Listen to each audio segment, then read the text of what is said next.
আসসালামু আলাইকুম এভরিওয়ান। আজকে এই বকনাটাকে কৃত্রিম প্রজনন করতে আসছি।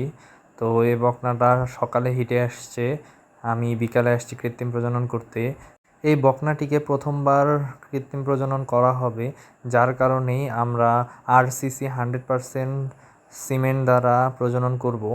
কারণ খামারি এর আগে তার গাভী থেকে যেই বাছুর পেয়েছিল সেটি আরসিসি 100% বীজের ছিল, আর সেই ষাঁড় বাছুরটিকে সে প্রায় 1.5 লক্ষ টাকায় বিক্রি করে। সে কারণে আবার তার আরসিসিতেই ফিরে আসা। আর খামারের উন্নতির জন্য জাত উন্নয়ন করা অতি জরুরি এবং গুরুত্বপূর্ণ।